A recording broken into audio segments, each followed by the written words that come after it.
Kemerdekaan yang dia maksud ini kemerdekaan ilmu pengetahuan, kemerdekaan pemikiran, kemerdekaan ide.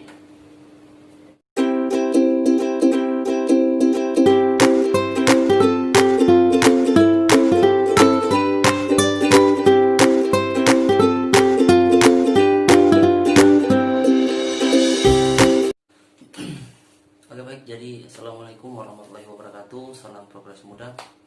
Teman-teman, hari ini saya ingin membahas salah satu buku yang kemarin di video sebelumnya itu sudah sempat saya singgung. Ingin saya bahas, yaitu buku tentang Anak Semua Bangsa, tulisan dari Pram. Teman-teman bisa lihat buku itu. Ini bukunya. Jadi Pram menulis ini ketika dia di penjara, teman-teman. Ketika dia di penjara, kemudian dia dilarang untuk menerbitkan buku dan menulis. Buku ini kemudian dia tulis secara diam-diam dan kemudian jadilah buku ini. Ada beberapa bukunya. Dan buku ini adalah buku kedua dari tetralogi Pulau Buru, Anak Semua Bangsa. Nanti kita akan bahas lebih dalam tentang buku ini.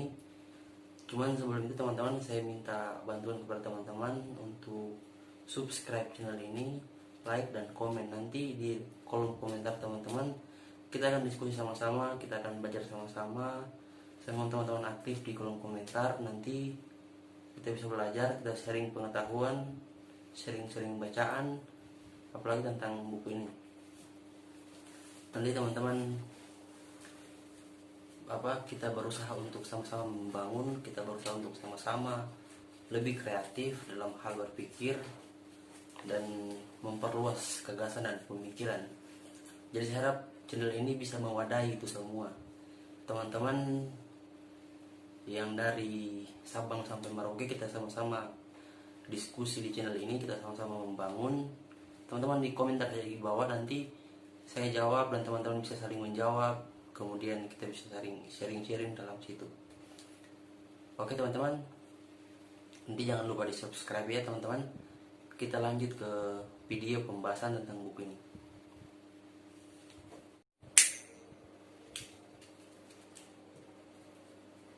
Jadi teman-teman, di buku Pram ini yang tentang Anak Semua Bangsa, dia bercerita soal salah satu tokoh yang sebenarnya Pram ingin menawarkan bahwa setiap orang itu sebenarnya bisa merdeka tanpa harus punya keterkaitan dengan orang lain.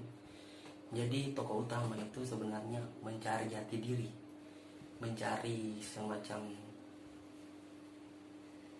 titik di mana dirinya bisa mencapai puncak kemerdekaan itu tanpa keterkaitan dengan orang lain, tanpa ada hubungan dengan orang lain. Dia pasti bisa sampai di titik merdeka itu.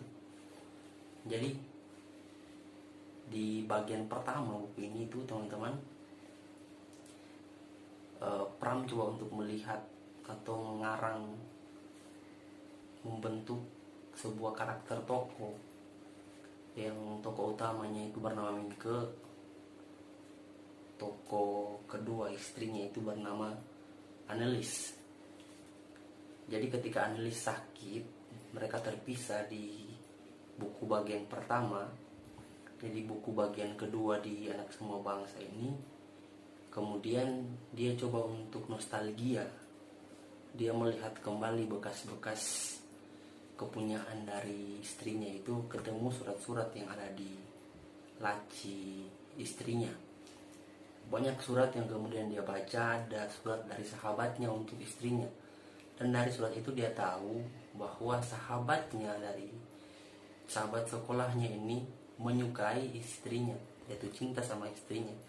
Sampai-sampai dia, sahabatnya harus mencuri berlian yang sangat mahal, yang kala itu mungkin harganya itu bisa mencapai ratusan juta kalau hari ini.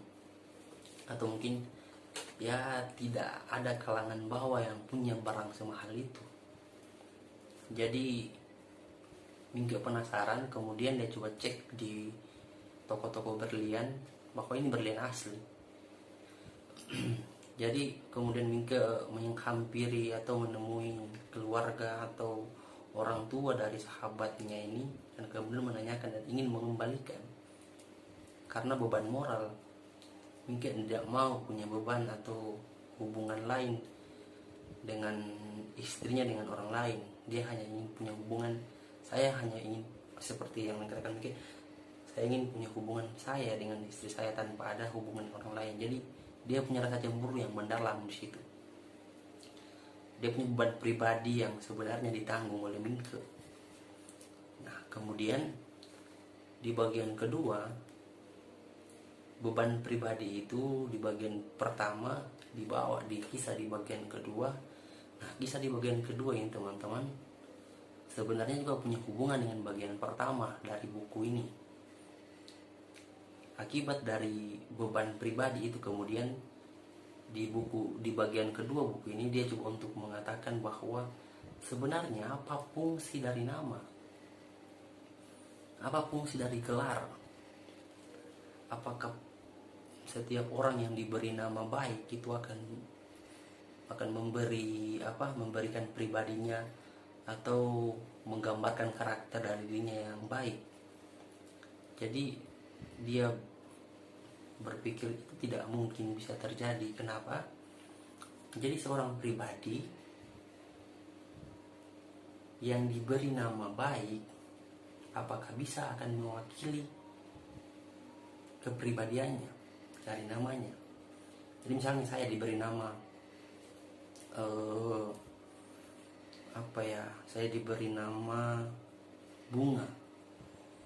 Apakah saya dengan nama Bunga itu akan mengeluarkan pribadi saya seperti sesosok bunga atau semacam mawar merah yang berkembang dan harum wangi seperti itu? Tidak, kata Mingke. Sebagian besar orang yang diberi nama itu tidak bisa mewakili kepribadian dari orang itu.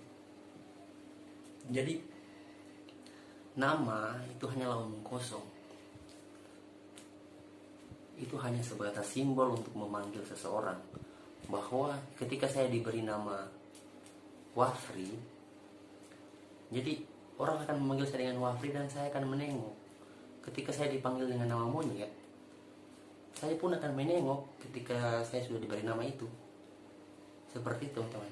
Jadi nama itu hanya sekedar untuk panggilan, bukan untuk menggambarkan sisi-sisi dari pribadi seseorang.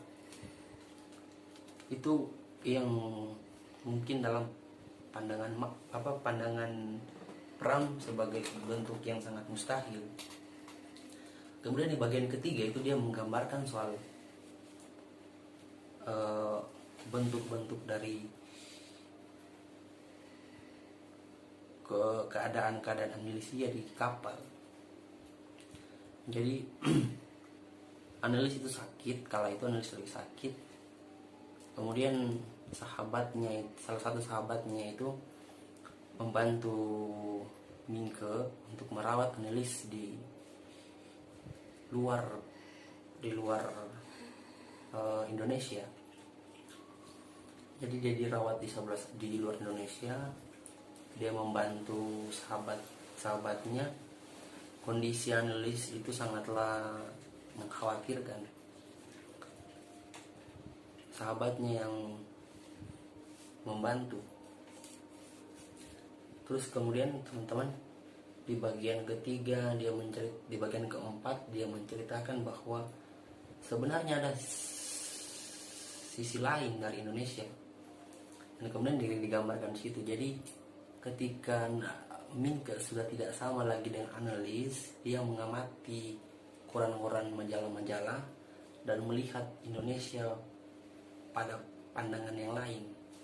Jadi masa-masa ketika berpisah dengan Anelis, Mingke mengamati kondisi politik Indonesia.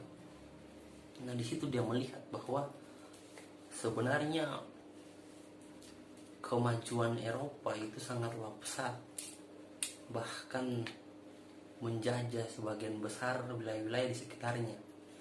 Tetapi yang menjadi keheranan Mingga ketika itu dia melihat bahwa Jepang itu tidak pernah jajah Eropa, tapi kenapa dia bisa maju? Dia bisa jadi negara yang berkembang. Bahkan tidak pernah jajah Eropa. Ketika kalau macam teman-teman buka bukunya Mengapa Negara-Negara Gagal tuh, itu sebagian besar wilayah-wilayah jajahan Eropa itu maju. Kenapa? Karena Eropa punya yang namanya ilmu pengetahuan. Jadi tanah bekas jajahan dari Eropa itu kemudian secara tidak langsung akan memberikan ilmu pengetahuan dari Eropa itu sendiri. Semacam teman-teman bayangkan bahwa ketika Indonesia dijajah Belanda, sebenarnya di buku pertama itu, ketika Indonesia dijajah Belanda, banyak sekali pelajaran yang didapatkan Indonesia. Kenapa? Karena kita bisa mengerti bahwa nilai dari suatu barang itu sangat berharga. Karenanya orang dari luar itu membutuhkan barang ini. Dari sebab itu kemudian masyarakat pribumi mengerti soal nilai. Jadi di bagian situ, di bagian keempat itu, kondisi politik, kondisi ekonomi politik itu sangatlah kacau. Jadi banyak sekali peperangan yang digambarkan di situ. Pram itu punya konsep yang sangat cemerlang dalam hal menggambarkan situasi di kala itu. Saya pikir konsep pemikiran Pram itu dia bukan menulis sebenarnya, dia bercerita. Sebagian besar dari konsep yang dia tawarkan di sini adalah apa yang dia pelajari, dan kemudian sebagian besarnya juga itu adalah bagian dari pengalaman dari Pram itu sendiri.